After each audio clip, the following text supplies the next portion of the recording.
Eh bien, s'il n'y a plus de questions, on va passer maintenant à la communication de Philippe Merviel. Mon cher Philippe, tu as la parole. Merci. Vous voyez l'écran, j'imagine, sans problème.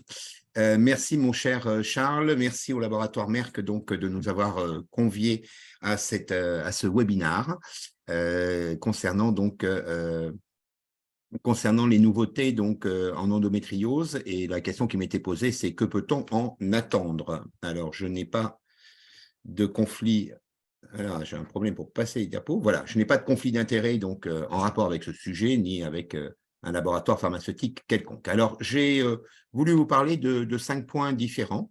Dans les nouveautés, il y aurait beaucoup de choses à dire. Ma collègue Héloïse a déjà abordé donc l'avenir peut-être avec les antagonistes donc de la GnRH.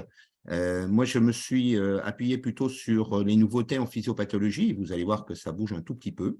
Le diagnostic avec la place des questionnaires donc, et la présence évidemment donc, des tests qui commencent à sortir, en particulier les tests salivaires. Le traitement, je reviendrai un petit peu sur ce qu'elle a dit aussi, hein, sur le diénogeste et puis les ultrasons focalisés. La notion donc de la grossesse et de l'endométriose et puis l'importance donc de ces réseaux de prise en charge pour inciter évidemment mes collègues à participer au réseau de leur région. Alors, l'endométriose, voilà, c'est une pathologie dont on parle beaucoup, mais vous savez que c'est quand même une pathologie qui touche, comme vous l'a dit Héloïse, donc un grand nombre de femmes, 10 à 15% des femmes en âge de procréer, et je pense que c'est peut-être un peu sous-estimé, mais en tout cas 10 à 15%. Ça touche les femmes infertiles. Alors, tout à l'heure, on vous a dit 50%, c'est très variable selon les études. Vous voyez, ça peut aller de 5 à 50%. 50%, ça me paraît peut-être excessif, mais en tout cas, ça participe à l'infertilité. Luttons quand même sur l'idée qu'ont les femmes, lorsqu'elles viennent nous voir en consultation, qu'elles sont forcément infertiles, puisqu'elles ont été consultées sur Internet, et que sur Internet, très souvent, endométriose égale infertilité. Donc, on retrouve des femmes qui sont quelquefois fort déprimées. Des femmes qui présentent des douleurs pelviennes, on va y revenir bien sûr, et puis ça touche aussi les adolescentes. Alors plutôt les adolescentes à partir de 16-17 ans, hein, il est hors de question de dire qu'une jeune femme qui a eu ses règles donc à 12 ans, présente dès 14 ans de l'endométriose, c'est tout à fait exceptionnel. Il y a moins de 10 cas décrits dans la littérature, je dirais avant 16 ans. Donc, c'est vraiment une pathologie pour l'endométriose dont on parle, c'est-à-dire l'endométriose externe, donc une pathologie qui survient entre, grosso modo, 17 ans et 37 ans, mais surtout 17 et 30 ans. Après 37 ans, vous ne faites pas de lésions d'endométriose externe, vous les avez auparavant. Et finalement, on peut les découvrir après 37 ans, bien évidemment, à l'examen clinique. Des adolescentes qui présentent donc de l'endométriose, vous voyez, c'est 5 à 10%, et en particulier chez celles qui auraient utilisé déjà des traitements médicaux qui seraient résistantes en termes de dysménorrhée. Y a-t-il des facteurs de risque propres aux femmes pour avoir de l'endométriose? Finalement, ces facteurs de risque sont relativement peu importants en termes de risque relatif, puisque c'est environ 2. Donc, vous voyez que c'est pas, ça double le risque. L'histoire familiale chez la mère, chez la sœur, l'âge précoce des premières règles, une durée courte du cycle, c'est-à-dire une répétition finalement de la menstruation, la durée et l'abondance du flux menstruel. Et puis, il y a un très bel exemple qui est l'usine de Seveso, donc en Italie, vous savez, qui a dispersé de la dioxine dans l'atmosphère. On sait que les perturbateurs endocriniens œstrogènes-like peuvent favoriser la survenue de l'endométriose, puisque l'endométriose se nourrit, je dirais, des œstrogènes, mais vous allez voir que c'est beaucoup plus complexe que ça. Alors, qu'est-ce qu'on peut dire désormais sur la physiopathologie? Vous savez que depuis 1927, on vit avec une physiopathologie du reflux menstruel, c'est-à-dire que 100% des femmes ont un reflux menstruel donc par les trompes, donc en intra-abdominal, à chaque fois qu'elles ont leurs règles. Et donc ce dépôt de sang et de cellules endométriales donc au niveau donc du péritoine, donc en général est nettoyé, je dirais, par la patiente, c'est-à-dire qu'il y a une clairance chez 90% des femmes. Simplement, 10%, 10 à 15% vont garder donc ces dépôts d'endomètre donc au niveau du péritoine qui vont se transformer en dépôts endométriosiques. Alors, cette théorie du reflux qui a été prépondérante donc, pendant pas mal d'années, donc est un peu battue en brèche actuellement par des publications, puisqu'il semble que l'endométriose peut-être puisse survenir à partir de ce reflux, mais puisse survenir plus probablement donc de reliquats embryonnaires, donc lors de la formation donc des organes pelviens, donc de reliquats d'endomètres donc situés au niveau du péritoine. Et donc, à la suite de prédispositions, à la suite de stress oxydatif et du microbiome qui pourrait jouer un rôle, donc en particulier sur le côté infectieux, et de changements épigénétiques, eh bien, ces reliquats embryonnaires donc, de tissu endométrial donc, vont évoluer donc, et vont se multiplier pour avoir un clone de cellules donc, qui vont progressivement se modifier pour devenir endométriosiques. Nous reverrons tout à l'heure la modification des cellules. L'angiogénèse, donc autour de ces phénomènes cloniques, donc, joue un rôle important et l'inflammation du liquide péritonéal entretient probablement cette croissance. Et donc, le reflux menstruel n'interviendrait pas forcément comme primum novus, mais plutôt comme activateur donc, de cette prolifération clonique et ensuite donc, de l'aspect fibreux donc, de ces lésions. Progressivement, donc, ces lésions deviennent plus fréquentes et puis progressivement, parce qu'elles saignent donc, en leur sein, eh bien, il y a un phénomène donc, de fibrose qui va limiter leur croissance, mais qui va transformer ces lésions, vous les avez ici en photo, hein, de la lésion rouge initiale à la lésion plutôt brune et puis à la lésion totalement rétractile, donc fibreuse, responsable d'adhérence en particulier. Alors, ce qu'il faut bien comprendre, c'est que la cellule endométriosique, c'est une cellule tout à fait particulière. Ce n'est pas une cellule endométriale, parce qu'elle est douée, cette cellule endométriosique, d'adhésion donc au péritoine, aux organes pelviens. Et vous savez que, par exemple, qu'un kyste de l'ovaire endométriosique, c'est une lésion qui apparaît, qui existe au départ donc à la surface de l'ovaire, et qui, à la suite donc de cette adhésion et de cette invasion de l'ovaire, va ensuite se localiser donc dans l'ovaire. Elle est capable de prolifération, elle est capable donc d'invasion, je viens de le dire, hein, on le sait par les ligaments, par le torus utérin, par l'invasion des organes pelviens, dont l'ovaire. Et puis, elle va avoir un phénomène donc périphérique de réaction inflammatoire très importante, hein, qui a pour conséquence donc la douleur de ces femmes par la sécrétion de prostaglandines en particulier ou de radicaux libres. Et puis, progressivement, comme on l'a vu sur le schéma précédent, eh bien, une fibrose va survenir, rétractant les tissus, donc aggravant aussi une douleur plus chronique et responsable donc d'adhérence avec les organes pelviens, tel qu'on peut le voir, par exemple, dans les endométrioses sévères du cul-de-sac de Douglas. Cette cellule endométriosique, elle est autonome, c'est-à-dire que ça va nous donner aussi une idée de la limitation de des effets thérapeutiques que l'on peut lui administrer. Autonome au niveau hormonal parce qu'elle fabrique ses propres œstrogènes et elle a ses propres récepteurs aux œstrogènes. Il y a une aromatisation donc au sein de la cellule endométriosique, ce qui fait que même un blocage, par exemple ovarien par des agonistes de la GnRH, eh bien, peut être insuffisant pour calmer donc cette cellule endométriosique. Par méthylation, donc, eh bien, en particulier du récepteur à la progestérone, elle va acquérir une certaine résistance donc, au progestatif et à la progestérone. Et cette résistance peut aller jusqu'à 60% donc, des cellules endométriosiques. Donc, vous voyez que les progestatifs qui seront à prescrire devront être des progestatifs suffisamment puissants pour obtenir donc, un effet sur cette cellule endométriosique. Comme vous l'a dit Héloïse, une néovascularisation périphérique par sécrétion de VEGF, qui est le facteur de croissance de l'angiogénèse, et une néogénèse par le NGF, donc, eh bien, caractérise également ces cellules endométriosiques. Et vous voyez que progressivement, cette cellule va émettre des prolongations donc, neuronales qui vont s'anastomoser avec le système nerveux autonome, avec la moelle épinière et avec donc, le cerveau, créant un véritable arc vicieux donc douloureux. Alors, vous savez que le diagnostic, on vous l'a répété, hein, c'est les 5D. Retenez les 5D. La dysménorrhée. Et quelle dysménorrhée? Pas la dysménorrhée qui précède les règles. Celle-ci, elle est liée à la sécrétion de prostaglandine physiologique juste avant les règles. Pas forcément la dysménorrhée du premier jour et qui se calme le deuxième ou le troisième jour, mais la dysménorrhée qui surviendra plutôt le troisième, quatrième jour des règles, c'est-à-dire qui est retardée par rapport au début des règles. Pourquoi? Parce que tout simplement, cette dysménorrhée, elle est liée aussi au saignement intralésionnelle et donc à l'activation du processus inflammatoire qui existe au niveau de ces lésions. La dyspareunie profonde positionnelle, celle qui survient au cours du rapport sexuel, qui est positionnelle, pas celle d'intromission, qui peut être secondaire à des douleurs et qui va entraîner un phénomène réflexe donc à l'intromission, mais celle qui est donc profonde, et pas celle non plus qui est forcément différée par rapport au rapport sexuel, qui est beaucoup plus en rapport avec des phénomènes donc d'inflammation ou de distension gazeuse qui peuvent survenir au niveau du pelvis d'origine digestive. Et je reviens sur ce qu'on a dit tout à l'heure par rapport à l'exclusion de certains aliments. Il est certain qu'une exclusion de gluten, une exclusion de lactose va diminuer évidemment le caractère inflammatoire du pelvis, mais va également diminuer la distension gazeuse qui peut être responsable de douleurs intercalées avec les douleurs d'endométriose. À la longue, bien évidemment, ces douleurs peuvent devenir chroniques. Vous imaginez bien que quand vous avez une rétraction tissulaire donc importante du fait de la fibrose, eh bien, ces douleurs, finalement, ne sont plus tellement réglées par les règles.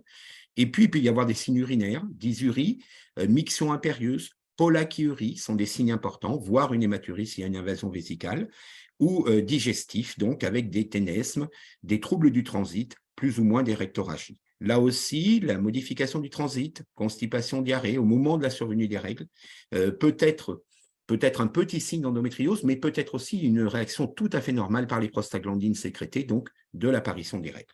Ces signes cliniques sont le plus souvent majorés par les règles et comme vous l'a dit tout à l'heure Héloïse, il n'y a pas de corrélation entre l'importance des lésions et les signes cliniques. Donc ce qui va pour nous être essentiel, c'est la qualité de vie de la patiente, c'est-à-dire le niveau de douleur. Est-ce que les douleurs sont tolérables ou deviennent intolérables? On voit tous en consultation des femmes qui souffrent le martyre donc et qui ont une qualité de vie aussi bien dans leur vie générale que dans leur vie sexuelle, donc fortement dégradée. Donc appuyons-nous sur la qualité de vie.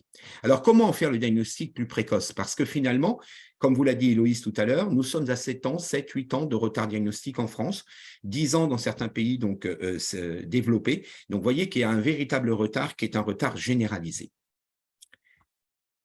On peut se servir de certains questionnaires. Je ne vais pas revenir en détail sur le questionnaire EHP 5, qui est un questionnaire, donc, là aussi, de qualité de vie, vous voyez, qui se cote entre 0 et 44 en fonction donc, des symptômes que vous pouvez avoir. Et je rappelle simplement l'étude récente donc, de validation de questionnaire qu'a publié Charles Chaperon donc, dans le Lancet en 2022, pour vous rappeler donc les signes qu'il va falloir rechercher. Et vous verrez que ces questionnaires peuvent être intéressants pour approcher le diagnostic, puisque finalement, c'est notre but, diagnostiquer plus tôt pour éviter une croissance et une évolution de cette pathologie. Alors, bien sûr, c'est les échelles analogiques, les VAS, échelle analogique de douleur, donc, pour la dysménorrhée, pour la dyspareunie, pour les syndromes gastro-intestinaux, syndrome urinaire. C'est aussi l'absentéisme pour lequel il faut que l'on recherche cet absentéisme, qu'il soit scolaire, universitaire ou professionnel. C'est également donc la prescription donc d'œstroprogestatifs pour diminuer des dysménorrhées relativement précoces et sévères, l'existence de rectorragie ou d'hématurie, et puis la nulliparité, l'infertilité primaire, le BMI, enfin l'IMC donc inférieur à 22, et puis vous voyez l'histoire familiale d'endométriose. Alors quand Charles Chaperon a publié ces données, donc il a essayé de faire un score et donc il a réuni un certain nombre d'items que vous avez ici, donc l'histoire familiale, on revient, l'infertilité primaire, le BMI, les cycles courts, les échelles analogiques, et puis il en a fait des scores, et vous voyez que l'air sous la courbe de ces scores, plus l'air de la courbe donc tend vers 1, et bien meilleur est évidemment le caractère prédictif de ces questionnaires, et bien vous voyez l'air sur la courbe, sur ces scores, varie entre 0,75 et 0,81, c'est-à-dire un résultat moyen. Donc, n'hésitons pas à bien interroger nos patientes donc, pour essayer d'approcher au plus le diagnostic. Je vais vous parler un petit peu de biologie pour essayer aussi d'approcher le diagnostic. Vous savez qu'on travaille sur un certain nombre de choses. On reparlera tout à l'heure probablement de la méthylation de l'ADN donc, et un certain nombre de gènes sont modifiés donc, dans l'endométriose. Certaines équipes ont travaillé sur les histones, mais je vais vous parler bien évidemment donc, des miRNA, c'est-à-dire des ARN non codants, qui sont des marqueurs intéressants. Et là, il y a une étude que vous connaissez maintenant, j'imagine, qui est l'étude française donc, de Bendifala, qui a été publiée donc, en 2022.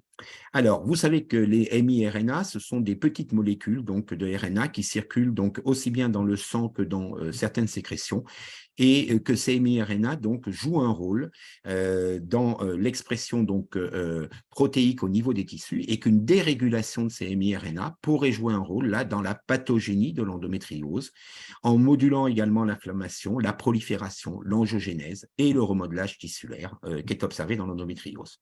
Alors après avoir fait une étude donc avec une confrontation informatique, je dirais dans le sang, Bendifala a proposé donc de détecter un panel de 109 micro-RNA à partir de prélèvements salivaires chez les patientes.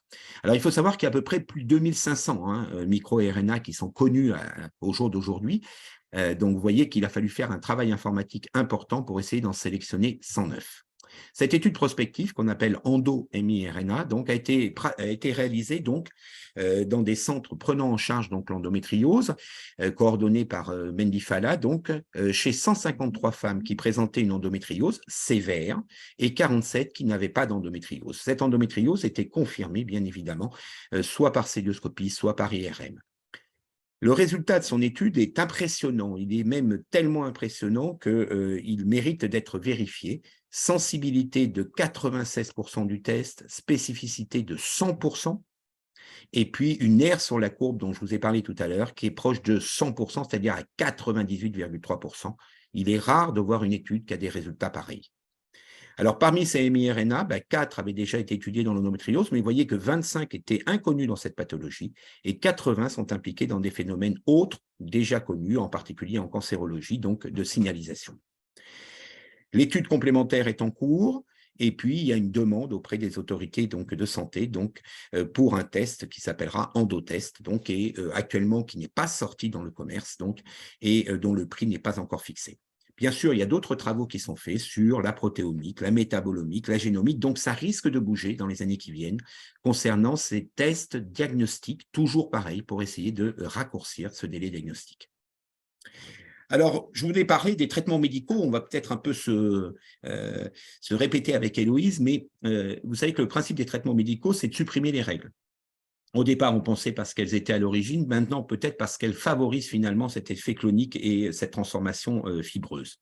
Supprimer les règles, c'est la pilule monophasique en continu, c'est le stérilet au lévonorgestrel ou des progestatifs, encore une fois, qui doivent être suffisamment puissants. Diminuer les œstrogènes, c'est aussi des progestatifs, c'est les agonistes de la GnRH. Je suis tout à fait d'accord avec Héloïse, on en prescrit de moins en moins parce qu'on a d'autres moyens de pouvoir prendre en charge hormonalement, je dirais, cette pathologie. Et puis traiter la douleur avec les anti-inflammatoires non stéroïdiens. Je suis assez stupéfait de la consommation des morphiniques en France, qui est beaucoup trop importante, en particulier dans l'endométriose. Et j'ai toujours l'habitude de dire que quand on en arrive à consommer des morphiniques au point de s'en rendre dépendant, eh bien, il y a probablement d'autres traitements à envisager, en particulier chirurgicaux. Néanmoins, les anti-inflammatoires non stéroïdiens, évidemment, sont efficaces puisque ce sont des antiprostaglandines, donc ça joue sur une partie de la douleur, mais ça ne peut pas être un traitement de fond de la patiente, il faut bien le rajouter. Tous ces traitements donc, que je vous ai cités sont efficaces sur la douleur de façon variable et peuvent arrêter la progression donc, de cette pathologie, mais comme vous le savez, ils ont des effets secondaires.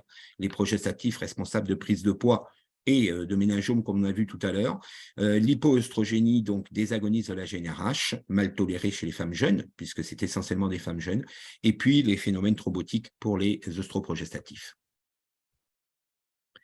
Alors, le Dienogest, je vous en reparle rapidement. Vous voyez qu'il a été testé contre placebo. Évidemment, ça marche. Ça donc de 50%, donc l'évaluation de la douleur, et puis avec un plateau vers 40 semaines. Et surtout, peut-être un effet intéressant, c'est qu'il y a un bénéfice après l'arrêt du Dienogest, donc peut-être un petit effet donc, réémanent.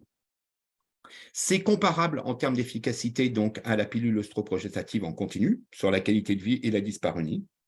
Et c'est a priori assez comparable donc au Leprolide, comme vous l'a montré également ma collègue, avec donc des évaluations de la douleur et des SF36, c'est-à-dire des qualités de vie donc équivalents à partir de 12 semaines de traitement, sans les effets secondaires, bien évidemment, donc encore une fois, des agonistes.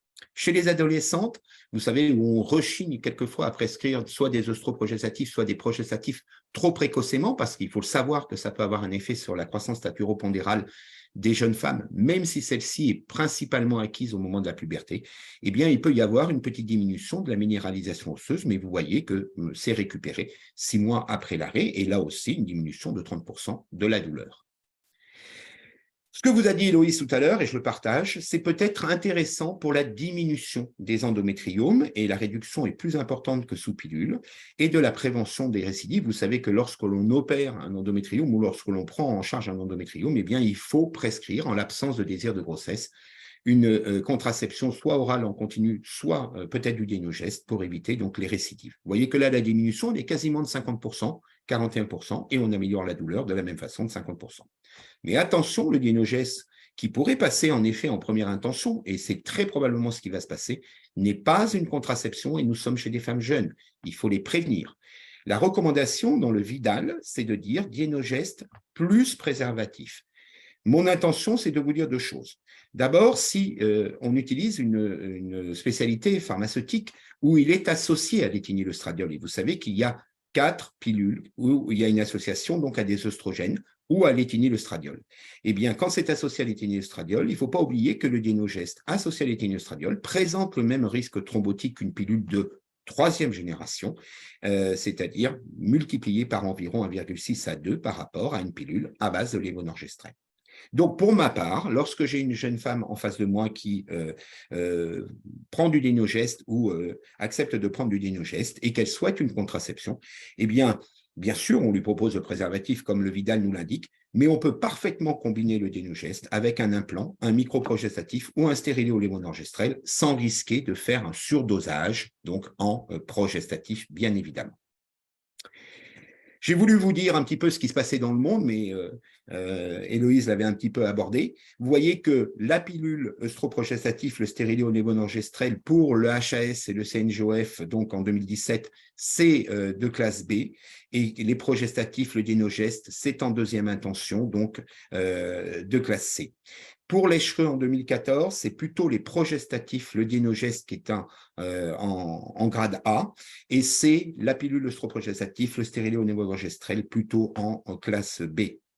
Pour le NICE, la SRM ne s'est pas prononcée en 2012. Pour le NICE, donc en 2017, c'est la pilule œstroprogestatif et les progestatifs. Alors, peut-être l'avenir, c'est ça, c'est-à-dire qu'on vient de découvrir, et on en découvre tous les jours, des mutations donc génétiques dans l'endométriose. Vous avez le neuropeptide S, qui est un neuromédiateur, donc là, on revient encore sur cette histoire de neurogénèse, qui est présent chez les femmes, et vous voyez qu'il y a une étude qui a été faite donc sur 32 familles, 3 frais au moins d'endométriose, et ça a été confirmé donc chez l'animal. Il y a un variant de ce récepteur, donc un du neuropeptide S, qui entraîne une stimulation de l'inflammation locale dans l'endométriose de stade 3 ou de stade 4. Et il y a un inhibiteur de ce variant, donc de ce récepteur, qui est le SHA-68, donc qui diminue significativement l'inflammation. Ça a été testé chez la souris. Pour l'instant, ce n'est pas testé chez l'homme, bien évidemment. Le neuropeptide S sert également à bien d'autres choses dans l'espèce humaine. Donc, je voulais vous citer cet exemple pour vous dire qu'évidemment, les recherches sont nombreuses dans le domaine thérapeutique de l'endométriose. Alors, nous parlons un petit peu des mêmes choses avec Héloïse, mais les ultrasons peuvent être quelque chose d'intéressant en palliatif de la chirurgie, par exemple, pour traiter à la fois de l'endométriose, mais quelquefois aussi des adénomiomes. Vous savez que si on focalise des faisceaux d'ultrasons donc en un point précis, bien on va élever la température et on peut détruire par la chaleur, 60-90 degrés, donc on peut détruire un tissu. Ça a été testé donc à Tours en particulier, mais aussi à l'étranger sur les fibromes. Mais c'était testé donc avec des IRM. Et désormais, c'est parfaitement possible, donc sous échographie. C'est ça l'intérêt, parce que vous ne bloquez pas un appareil d'IRM. Ça a été testé d'abord sur l'adénomiose, et c'était beaucoup plus efficace évidemment sur une adénomyose focale que diffuse. Vous imaginez donc le temps que ça peut prendre sur l'adénomyose que vous avez sur le côté droit, donc pour traiter l'ensemble de cette zone donc hypodense donc qui se trouve au niveau de l'utérus. Et comme vous l'a dit Héloïse, donc eh bien Lyon est pilote avec 5 autres centres en France, donc mais qui adressent à Lyon donc pour les nodules en particulier, donc situés au niveau des ligaments utérosacrés ou du torus utérin ou de la charnière donc recto-vaginale. Il est très probable que dans les années qui viennent, parce que cette technique marche correctement, eh bien, il y ait dans chaque région en France ce qu'on appelle un NIFU Center, c'est-à-dire donc un service qui se dédie à cette technique. Vous voyez ici l'appareillage, vous voyez ici qu'on introduit donc la sonde donc au niveau rectal, directement en contact avec le nodule donc qui doit être situé donc à moins de 15 cm de la marge anale, parce qu'au-delà donc le traitement ne peut pas être fait.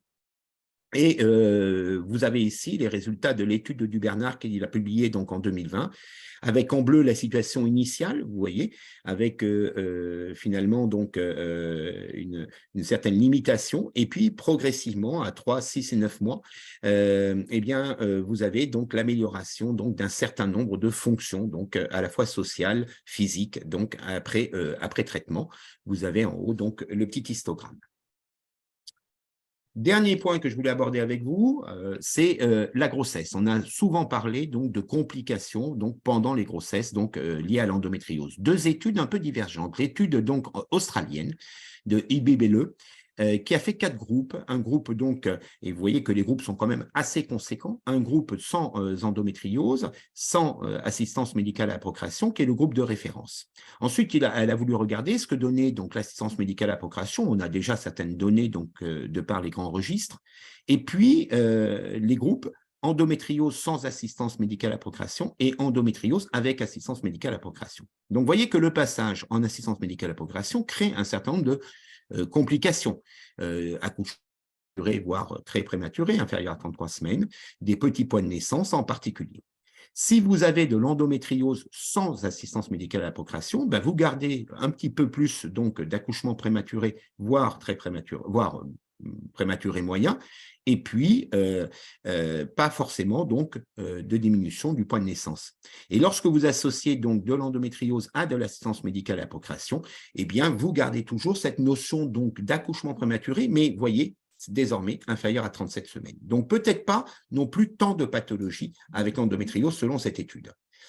Deuxième item, hein, c'est l'hypertension interpréviale, l'hématome rétroplacentaire, les hémorragies, etc. Vous voyez que là aussi, l'assistance médicale à la procréation est responsable d'un certain nombre de facteurs, mais que quand on regarde vraiment l'endométriose, eh bien, on a, oui, un peu plus de placenta prévia, un peu plus donc d'hémorragie, donc de l'antépartum, et que l'association à l'AMP donc n'aggrave pas toutes ces pathologies. Alors, l'étude inverse, c'est la Fleur au Québec, qui montre quand même qu'il y a une morbidité maternelle, donc un peu plus sévère donc dans l'endométriose que sans endométriose, et que si cette endométriose est active pendant la grossesse, ce qui n'est pas souvent le cas, puisque la grossesse améliore quand même bien nos patientes, eh bien, on peut avoir un peu plus de prééclampsie, d'hémorragie, d'hystérectomie, donc après hémorragie et délivrance, ou de complications cardiaques, de passage en soins intensifs. Ma dernière slide, c'est pour vous dire, regroupez-vous au sein des réseaux qui existent. On a besoin de tout le monde. Vous savez que ces réseaux donc, ont pour but de prendre en charge nos patientes, donc aussi bien pour la douleur, pour l'infertilité, mais surtout pour le diagnostic et pour la mise en place d'un traitement. Il y a des professionnels de soins primaires. Ces professionnels de soins primaires peuvent être des médecins généralistes, peuvent être donc des sages-femmes libérales, peuvent être des gynécos installés en ville, qui doivent pouvoir dépister, donc diagnostiquer et commencer le traitement donc médical. Ils peuvent travailler au sein de structures de soins secondaires ou de façon isolée. Et puis, vous avez des structures de soins tertiaires qui doivent offrir donc la possibilité d'une prise en charge globale, aussi bien en assistance médicale à la procréation, en centre antidouleur, en multidisciplinaire sur le plan chirurgical avec les chirurgiens digestifs, les urologues, en particulier, voire les chirurgiens thoraciques pour certaines endométrioses. Des systèmes informatiques existent qui sont gratuits donc pour les professionnels. Je vous ai cité ici Ziwig, je n'ai pas d'action bien évidemment, mais vous voyez que c'est des systèmes, c'est des dossiers informatiques qui vous permettent, un, d'avoir la chronologie donc de la prise en charge, deux, d'avoir l'évaluation donc de la qualité de vie de la personne, et trois, parce qu'on va alimenter donc ces systèmes, eh bien de pouvoir créer un risque d'endométriose qui évidemment donc se nourrit de tout ce qu'on a pu charger comme information. Voilà, je voulais vous remercier pour votre attention et vous inviter à Brest, la magnifique région, donc pour 2 manifestations en 2024. Merci beaucoup. Passer ton temps de parole de 2 minutes seulement. Hein. J'ai juste parlé. Ça va. Bien sûr, très intéressant. Je crois qu'avec le topo d'Héloïse, c'est vraiment très complet sur les traitements médicaux, l'hygiène de vie, toutes les nouveautés. On a peut-être le temps pour une ou deux questions. Et Alors, après, on oui, passera à l'exposé suivant. Tout à fait. Donc, si on peut retrouver des ARN liés à l'endométriose, pourrait-on espérer un jour un vaccin ARN qui permettrait, si né, de guérir, endiguer la prolifération de la maladie endométriosique?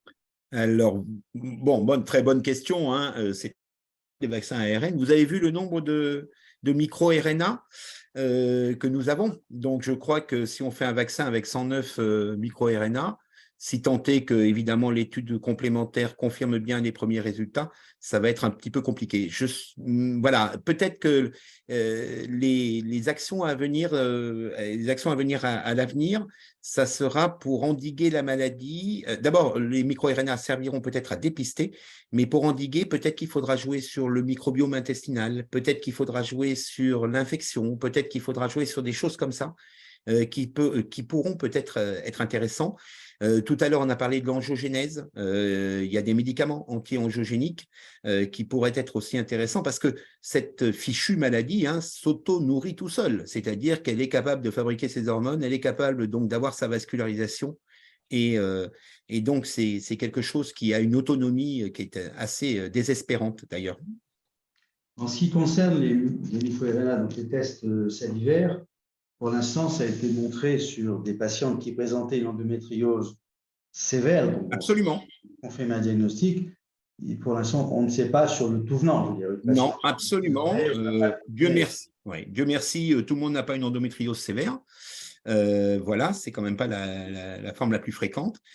Donc oui, ça mérite confirmation. De toute façon, quand on voit un résultat pareil, on se dit soit on a touché le jackpot et on va avoir le prix Nobel, soit, voilà, comme toute étude, il faut rester circonspect pour l'instant. Ça a été pas mal médiatisé.